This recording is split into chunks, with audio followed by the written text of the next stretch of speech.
ओम साई राम।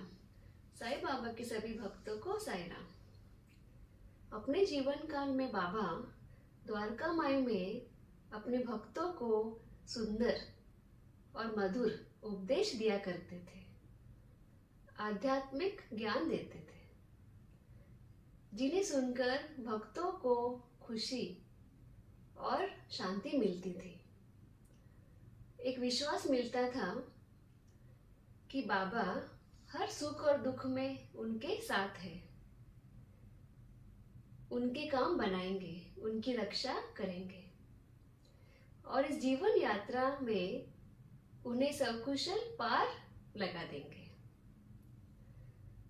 लेकिन आज भी बाबा के अनुभव उनके भक्तों को आते हैं। आज भी बाबा भक्तों को अनेक अनुभव देते हैं, उनकी रक्षा करते हैं, उनके काम बनाते हैं, उन्हें सही मार्गदर्शन करते हैं और जीने की एक नई प्रेरणा देते हैं। अपने भक्तों से अपार प्रेम करने वाले ऐसे शिरडी के साईं बाबा को कोटि कोटि नमन।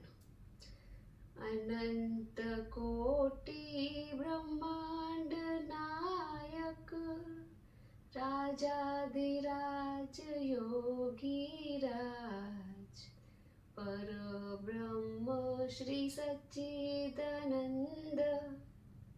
सद्गुरु साई नाथाय नमः।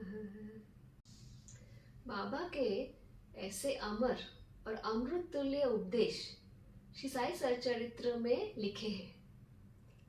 उनमें से एक आज सुनते हैं। श्री साई सच्चरित्र में लिखा है, बाबा ने श्यामा की ओर देखकर कहा, जो प्रेम पूर्वक मेरा नाम स्मरण करेगा, मैं उसकी समस्त इच्छाएं पूर्ण कर दूंगा। उसकी भक्ति में उत्तरोत्तर वृद्धि होगी। जो मेरे चरित्र और कृत्यों का श्रद्धा पूर्वक गायन करेगा, उसकी मैं हर प्रकार से सदैव सहायता करूंगा। जो भक्तगण हृदय और प्राणों से मुझे चाहते हैं, उन्हें मेरी कथाएं श्रवण कर स्वभावतः प्रसन्नता होगी। विश्वास रखो कि जो कोई मेरी लीलाओं का कीर्तन करेगा, उसे परमानंद और चिर संतोष की उपलब्धि हो जाएगी। यह मेरा वैशिष्ट्य है कि जो कोई अनन्य भाव से यानी श्रद्धा और सच्चे श्रद्धा और विश्वास से मेरी शरण आता है, जो श्रद्धा पूर्वक मेरा पूजन, निरंतर स्मरण यानी मुझे याद करना और मेरा ही ध्यान किया करता है, उसको मैं मुक्ति प्रदान कर देता हूँ। जो नित्य प्रति मेरा नाम स्मरण और पूजन कर मेरी कथाओं और लीलाओं का प्रेम पूर्वक मनन करते हैं, यानी उनका चिंतन करते हैं, उन कथाओं को समझने की कोशिश करते हैं और उसमें क्या सीख है वो समझते हैं।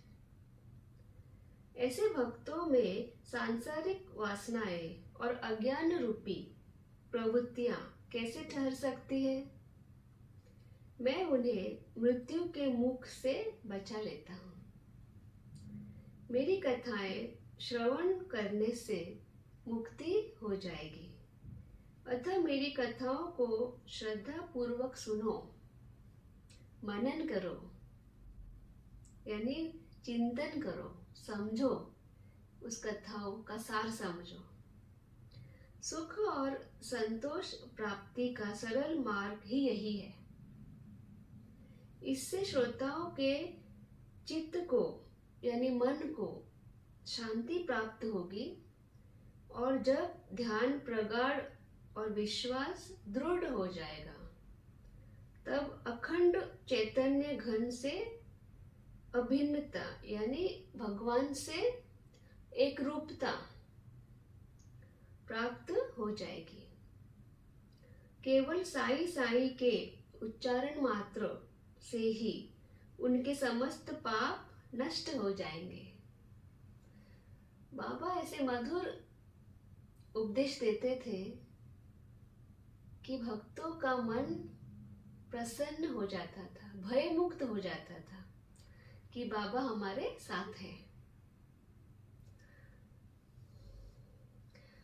सच्ची श्रद्धा और विश्वास से बाबा के शरण में जाने से, उनका नाम लेने से बाबा हमेशा अपने भक्तों के साथ रहते हैं, कभी अपने भक्तों का साथ नहीं छोड़ते।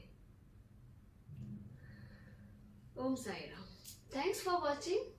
बाबा की कृपा आप और आपके परिवार पर हमेशा बना रहे। ओम साईनाथ महाराज की जय हो।